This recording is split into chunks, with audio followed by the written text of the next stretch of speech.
Hi hello నమస్తే. ఆంధ్రప్రదేశ్ తెలంగాణ రాష్ట్రాలలో ఉన్నటువంటి మాస్టర్ ప్రవీణ్ పగడాల గారి అభిమానులు ప్రవీణ్ పగడాల గారిని అభిమానించే వాళ్ళకి ఆహ్వాన పత్రిక పంపించాడు ప్రదీప్ కుమార్ గొల్లముడి. నాకు ఇది వీడియో పెట్టమన్నాడు, అతని తరపున మీకు వీడియో పెడతాను. ప్రదీప్ కుమార్ గొల్లముడి మీకు తెలుసు, నేను పెట్టే చాలా వీడియోస్లో అతనే నాకు ఇన్పుట్ ఇస్తూ ఉంటాడు. ఇప్పుడు ఇంకొక ఇన్పుట్ ఇచ్చాడు నాకు. అదేంటంటే మీ అందరికీ తెలుసు, 24వ తారీఖు మార్చి 24వ తారీఖున ప్రవీణ్ పగడాల గారు కరెక్ట్గా ఒక సంవత్సరం క్రితం ప్రవీణ్ పగడాల గారు రోడ్డు మీద పడిపోయి చనిపోయి ఉన్నాడు. ఆయన రోడ్డు మీద పడిపోయి చనిపోయి ఉన్నాడు. ప్రభుత్వం దాన్ని సెల్ఫ్ యాక్సిడెంట్గా పరిగణించింది. మీకు చాలా అనుమానాలు ఉన్నాయి, నాకు చాలా అనుమానాలు ఉన్నాయి. సరే, ఏదైనా అది ఇక దాన్ని మనం కోర్టులో కొట్లాడుతున్నారు కొంతమంది, అది వాళ్ళ పని వాళ్ళు చేస్తారు, right. So let's not go into that. నేను అల్టిమేట్గా చెప్పేది ఏంటంటే, మాస్టర్ ప్రవీణ్ పగడాల గారి యొక్క చనిపోయిన రోజున రాజమండ్రిలో చనిపోయాడు కాబట్టి రాజమండ్రిలోనే వీళ్ళు ఒక సంస్మరణ సభ ఏర్పాటు చేశారట. దీనికి హర్షకుమార్ గారు లాంటి వాళ్ళు వస్తున్నారట. మరి ఎవరెవరు వస్తారో తెలియదు. మరి జడా శ్రవణ్ కుమార్, విజయ్ కుమార్, పివి శ్రీన్ కుమార్, మరి వాళ్ళు తిరుగుతున్నారు మాస్టర్ ప్రవీణ్ గారికి న్యాయం చేస్తానని. మరి ఆ న్యాయం చేస్తానన్న వాళ్ళందరూ వస్తారో లేదో మనకు తెలియదు. మరి ఇక్కడ మరి హర్షకుమార్ గారు ఉన్నారు కాబట్టి ఇది ఒక ప్రాబ్లం. ఇది ఓకే, పొలిటికల్ పార్టీలకే డివైడ్ ఉన్నారు. మళ్ళీ సుత్తి మాట్లాడతారు మొత్తం. ఓకే, క్రిస్టియన్స్ మొత్తం చాలామంది ఊరికే సుత్తి మాట్లాడతారు సోషల్ మీడియాలోకి వచ్చి, ప్రవీణ్ అని చెప్పి టక్కన రాజకీయం దగ్గరికి వచ్చేసి డివైడ్ అయిపోతారు పొలిటికల్ పార్టీలుగా. కొంతమంది కాంగ్రెస్లో, కొంతమంది టీడీపీలో, కొంతమంది వైసీపీలో, కొంతమంది బీజేపీలో కూడా ఉన్నారు, కొంతమంది జనసేనలో ఉన్నారు. పొలిటికల్ పార్టీలకి విడిపోతారు. ఓకే, ఇట్లాంటి వచ్చినప్పుడు రాజకీయాలకు అతీతంగా మీరు సపోర్ట్ చేయాలి. నాకు ఇది ప్రవీణ్ పంపించాడు సార్, అతని రిక్వెస్ట్ మీద నేను చదువుతాను. ఓకే, శ్రీ పాస్టర్ ప్రవీణ్ పగడాల గారు 30/12/1979 అతను పుట్టిన రోజు 30/12/1979, చనిపోయిన రోజు 24/3/2025. ప్రవీణ్ పగడాల సంస్మరణ సభ 24 తారీఖు మార్చి.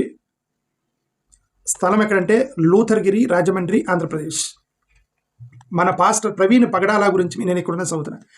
మన పాస్టర్ ప్రవీణ్ పగడాల గురించి మీ అందరికీ తెలిసిందే. ఆయన గత సంవత్సరం మార్చి 24, 2025 తేదీన మరణించారు.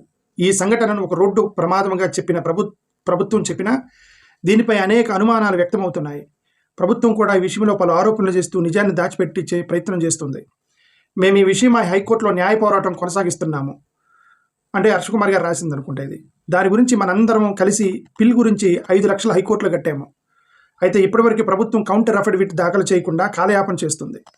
కోర్టులో వాదనలు ప్రారంభమైతే ప్రవీణ్ పగడాల గారి మరణానికి సంబంధించిన నిజాలు బయటపడే అవకాశం ఉంది. కోర్టులో వాదనలు ప్రారంభమైతే ప్రవీణ్ పగడాల గారికి మరణానికి సంబంధించిన విషయాలు బయటకు వస్తాయని, ఆర్గ్యుమెంట్లు వస్తాయని అతని ఉద్దేశం. ప్రవీణ్ పగడాల గారి సంస్మరణ సభను నిర్వహించేందుకు కూడా ప్రభుత్వం అడ్డంకులు సృష్టిస్తుంది. పర్మిషన్ ఇచ్చారు, మరి అడ్డంకులు సృష్టిస్తున్నారు రాశారు. పర్మిషన్ ఇచ్చారని ఇప్పుడు పెట్టబోతున్నారు. పర్మిషన్ ఉంది, మీరేం భయం లేదు, వెళ్ళిపోవచ్చు. ఓకే, మీరు కార్యక్రమాలు నిర్వహించడానికి ప్రయత్నించిన ప్రతిసారి పోలీసులు సమావేశాలను అడ్డుకోవడం, మా యువత మరియు పాస్టర్లను బెదిరించడం, నిర్వాహకులపై కేసులు పెట్టడం చర్యలు జరుగుతున్నాయి. అయితే ఈ పోరాటం వ్యక్తిగతంగా ఎవరి కోసం కాదు, ఇది నిజం వెలుగులోకి రావాలని ఉద్యమం. అందువలన మార్చి 24 ప్రవీణ్ పగడాల గారు మరణించిన రోజు సందర్భంగా అదే రోజున లూథర్గిరి గ్రౌండ్లో సంస్మరణ సభ నిర్వహించుకోవాలని నిర్ణయించుకున్నాం. అంటే అర్థం, పర్మిషన్ ఇవ్వక ముందే ఎలాగైనా పెడతానని వీళ్ళు పెట్టినట్టున్నారు. పర్మిషన్ ఇచ్చినా లేకపోయినా మేము పెడతామని పెట్టినట్టున్నారు దీని ప్రకారం. కానీ తర్వాత పర్మిషన్ వచ్చిందని నాకు ప్రదీప్ చెప్పాడు ఇందాక. పర్మిషన్ ఉంది, you can go, no problem. వెలుగులోకి రావాలని ఉద్యమం నిర్వహించుకున్నాం. మనందరం కలిసి ఆయన గహన నివాళులు అర్పిద్దాం. నిజం వెలుగులోకి వచ్చే వరకు పోరాటాన్ని కొనసాగిద్దాం. న్యాయం కోసం ఐక్యంగా నిలుద్దాం. అందుకే ప్రతి ఒక్కరూ ఈ సంస్మరణ సభను తప్పకుండా హాజరు కావాలని కోరుచున్నాము. పోలీసులు ఇబ్బందులు కలగవచ్చు అనే కారణంగా నిర్వాహకుల పేర్లు ఇక్కడ ప్రస్తావించలేదు అని. సాయంత్రం 4 గంటల గంట మీటింగు 24వ తారీఖున రేపు 4 గంటలకు సాయంత్రం. సో మీరు ఎవరైనా వెళ్ళగలిగితే రాజమండ్రికి వెళ్ళండి. ఆంధ్ర తెలంగాణలో కాదు, ఎక్కడ రాష్ట్ర దేశవ్యాప్తంగా ఎక్కడైనా వెళ్ళండి. ఓకే, ఇది దీనికి సంబంధించింది. ఇంకొకటి పంపించారు ఏంటి, ఇంకొకటి వచ్చింది దీని ప్రకారం. ఇది బ్రేకింగ్ న్యూస్. ప్రవీణ్ పగడాల రాజమండ్రి సంస్మరణ సభకు మాజీ ఎంపీ హర్షకుమార్ గారికి పర్మిషన్ ఇచ్చిన ఆంధ్రప్రదేశ్ రాష్ట్ర ప్రభుత్వం పోలీసు శాఖ అంటే పర్మిషన్ ఇచ్చారు. ప్రైజ్ ది లార్డ్, చలో రాజమండ్రి అని ఒక పోస్ట్ పంపించారు నాకు. ఇంక ఇదేంటి, ఈ పోస్ట్ ఏంటి చూద్దాం ఉండండి.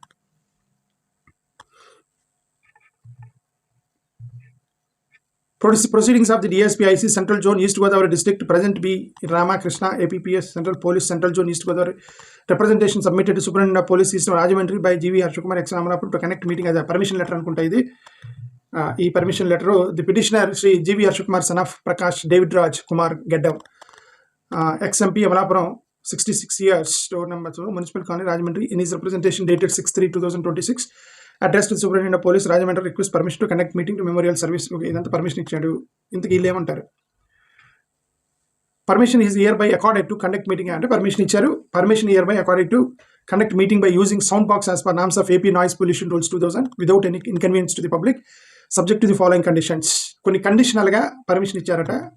కాబట్టి మీరు అలాంటి ఆ కండిషన్ ఏంటంటే మీటింగ్ అనేది సాయంత్రం 4 గంటల నుంచి 8 గంటల లోపు అయిపోవాలి అంటే 4 గంటల టైం పర్మిషన్ ఇచ్చారనమాట. 4 to 8 వరకు మీ మీటింగ్ కంప్లీట్ చేయాలని ఇచ్చారు. సో కాబట్టి షార్ప్గా 4కి వెళ్ళాలండి. 8 తర్వాత మీటింగ్ కొనసాగితే అక్కడ పోలీసులు వచ్చి గొడవ చేసే అవకాశం ఉంది. సో పిటిషనర్ ఆయన ఓన్ ఖర్చులతో పెట్టుకోవాలి. గవర్నమెంట్ అలాంటి ఫెసిలిటీస్ ఇవ్వదు, including food, water, sanitary facility, basic medical aid with ambulance services, CCTV surveillance కూడా మీ ఆర్గనైజర్స్ పెట్టుకోవాలని పోలీసులు కండిషన్ పెట్టారట. ఈ పిటిషనరు, ఆర్గనైజర్స్, స్పీకర్సు, సపోర్టర్సు, వచ్చేటువంటి పార్టిసిపెంట్స్ ఎలాంటి డిఫెమేటరీ, ఇన్ఫ్లమేటరీ స్టేట్మెంట్లు చేయకుండా, స్పీచ్లు ఇవ్వకుండా, ఎలాంటి యాక్టివిటీస్ కూడా ఎనిమిటీ, హేట్రెడ్నెస్ లేకుండా, డిఫరెంట్ కమ్యూనిటీస్ మధ్య, మతాల మధ్య, కులాల మధ్య, గ్రూపుల మధ్య ఎలాంటి ఏమంటారు విద్వేషాలు లేకుండా మీరు ప్రోగ్రామ్ పెట్టాలని కండిషన్ రాసి ఇచ్చారట permission. No obstruction shall be cast to the regular functioning of the national highway. Okay, national హైవేస్లో కానీ ఎక్కడ కానీ మీరు ఎక్కడ డిస్టర్బ్ చేయకుండా మీ పని మీరు చూసుకోండి అన్నారు. నెంబర్ ఆఫ్ ఇన్వైటీస్ అనేవాళ్ళు 500 కంటే ఎక్కువ మంది ఉండకూడదు అన్నారు. ఇది పొలిటికల్ పార్టీ లాగా 500 అని చెప్పి 5000 మంది వస్తుంటారు. మీకు ఏం భయం లేదు, మీరు వెళ్ళిపోండి, అక్కడ అకామిడేట్ చేస్తారు. గొడవ చేయకుండా జాగ్రత్తగా. అది చెప్పినట్టుగా హేట్ స్పీచ్ మన ప్రతిరోజు హేట్ స్పీచ్ ఇవ్వద్దని మనం చెప్తున్నాం. మతాలు గౌరవించమని చెప్తున్నాము. మీరు కూడా మనం ఏదైతే ప్రసంగం చేస్తామో అది పాటించాలి, గుర్తుపెట్టుకోండి. ఎలాంటి హేట్ స్పీచ్ ఇవ్వకుండా, మత గొడవలు లేకుండా ప్రశాంతంగా వెళ్ళి ఆయనకి సంతాపం తెలిపి రావాలి. Petitioner shall ensure that no untoward incidents occur that endanger life safety of వచ్చిన వాళ్ళకి ఎలాంటి ప్రమాదం లేకుండా చూసుకునే బాధ్యత పిటిషనర్ అని రాశారు. సౌండ్ సిస్టమ్ అన్ని కూడా గవర్నమెంట్ ఆధీనం ఉండాలి. సరే, ఎనివే ఇదంతా చెప్పడం ఎందుకు, అల్టిమేట్గా నేను చెప్పేది ఏంటంటే ప్రవీణ్ గారికి సంబంధించినటువంటి సభ రాజమండ్రిలో జరుగుతుంది. మీరందరూ వెళ్ళండి, పార్టీలకి అతీతంగా వెళ్ళండి. మీరు దేని మీద అయితే వెనక ట్రోలింగ్ చేస్తున్నారో, దేని మీద అయితే అసంతృప్తి తెలుపుతున్నారో, డాక్టర్ బిఆర్ అంబేద్కర్ ఇచ్చిన ఆయుధం ఏంటంటే ఓటు అన్నాడు. ఓటే నేను నీకు ఇచ్చే ఆయుధం, నీకు ఆస్తి ఇవ్వలేను, చదువు ఇవ్వలేను, ఓటు ఇస్తా అన్నాడు అంబేద్కర్. ఆ ఓటుని తీసుకెళ్ళి ఎవరికైతే ఓటేస్తారో వీళ్ళు మళ్ళీ వాళ్ళని రోజు సోషల్ మీడియాలో తిట్టడం అనవసరం. ఇది ఆపండి. ఫస్ట్ ఆఫ్ ఆల్ నేను చాలాసార్లు చెప్పాను క్రిస్టియన్స్కి, మీరు బీజేపీని తిట్టే హక్కు మీకు లేదు. క్రిస్టియన్స్కి బీజేపీని తిట్టే హక్కు మీకు లేదు. ఎందుకంటే మీరు వాళ్ళకి మద్దతు ఇచ్చి వాళ్ళ గవర్నమెంట్ నిలబెడుతుంది మీరే. సేమ్ ఇలా డైరెక్ట్గా కాకపోతే ఇండైరెక్ట్గా మద్దతు ఇస్తున్నారు. క్రిస్టియన్స్కి బట్టి బీజేపీని తిట్టే హక్కు మీకు లేదు. హక్కు లేదు.